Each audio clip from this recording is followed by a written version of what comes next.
كما ينبغي لجلال وجهك وعظيم سلطانك. أما بعد فأعوذ بالله من الشيطان الرجيم. بسم الله الرحمن الرحيم.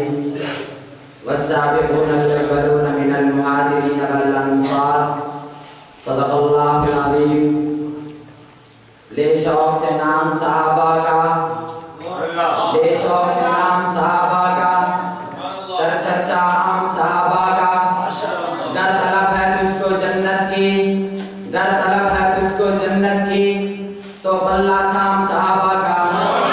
مسجد صدارت کی زینت حضرات علماء کرام، کرسی انصاف پہ براجمان عالی مرتبہ جل صاحبان، ایوان علم میں موجود ارباب علم و دانش، میرے ہم مکتب و مشن ساتھیوں، آج میں جس عنوان کو اپنے لبوں کی زینت بنانا چاہتا ہوں وہ عنوان عظمت صحابہ کرام کے عنوان سے معمر ہے. سامعین بات تمکین، جبین دار پر ایسے افراد ہمیشہ سے جنم لیتے آئے ہیں جنہوں نے رہتی دنیا تک انسانیت کے لیے اپنے کردار و کریکٹر کے انبٹ نقوش چھوڑے ہیں. ان حضرات میں ذات باری تعالیٰ ابتدائی سے ایسی خوبیاں اور آثار ودیت رکھ دیتی ہیں جن سے سلیم الفطرت لوگ ان کے مستقبل کی لکیریں معلوم کرتے ہیں اور قیاس آرائیاں دباتے ہیں جو بعد میں ایک حقیقت واقع ہو کر ثابت ہوتی ہیں. حضور سرور کائنات، رحمت العالم، فخر موجودات، خیر الخلائق، ختم مرتبہ جناب محمد مصطفیٰ صلی اللہ علیہ وسلم تمام کمال و صفات کی جامع اور انسانیت کی معراج ہے. اسی طرح حضور صلی اللہ علیہ وسلم کے صحابہ اکرام رضوان اللہ تعالیٰ علیہم اجمعین اپنی سیرت و کردار اور عظمت کے اعتبار سے اتنے عرف و اعلیٰ مقام پر فائز ہیں کہ انبیاء علیہ السلام کو چھوڑ کر دنیا میں آج تک ان سے بہتر کسی انسان پر آفتاب فلکیت طلوع نہیں ہوا. یہ وہ نفوس قدسی ہیں جنہوں نے خیر البشر صلی اللہ علیہ وسلم کے جمال جہاں آرا سے اپنی آنکھوں کو روشن کیا، صاحب خلق عظیم پر صدق دل سے ایمان لائے اور آپ صلی اللہ علیہ وسلم سے براہ راست صحبت کا شرف حاصل کیا اور آپ صلی اللہ علیہ وسلم کے اسوہ حسنہ کو اپنی زندگی کا شعار بنایا. یہ آسمان صداقت کے وہ روشن ستارے ہیں جن کے صدق و اخلاص، دیانت و امانت اور خیر و احسان اور زہد و اتقاء کی قسم کھائی جا سکتی ہے. ان کے نفس کرم سے آج تک فوز و سعادت کی چراغ روشن ہے. تہذیب و تمدن کی زلفوں کو انہوں نے سنوارا، سیاست و معیشت کے چہرے کو انہوں نے نکھارا، جہالت کے اندھیروں اور کفر و شرک کی ظلمتوں میں توحید کی شمع روشن کی. اللہ کا نام بلند کرنے کے لیے جان، مال اور اولاد جس شے کی ضرورت پڑی حاصل کر دی.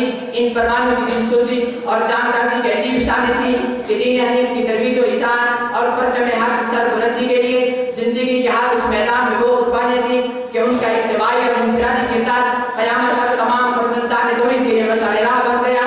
اللہ تعالیٰ ان پاک پاک بندوں اور کا جذبہ احساس اور قد و قد بارگاہ خداوندی میں اتنا پسند آیا کہ قرآن میں جگہ جگہ ان کے اوصاف بیان کیے گئے، ان کی عظمتیں بیان کی گئی، ان کی تعریف و تحسین کی گئی، کھلے لفظوں میں ان کو جنت کی بشارت دی گئی. جب رب ذوالجلال کا شکران خود اصحاب رسول کے اسم بیان کرتا ہوں تو پھر ان نفوس قدسی کے ثبوت کے لیے کسی دلیل کی عادت نہیں رہتی.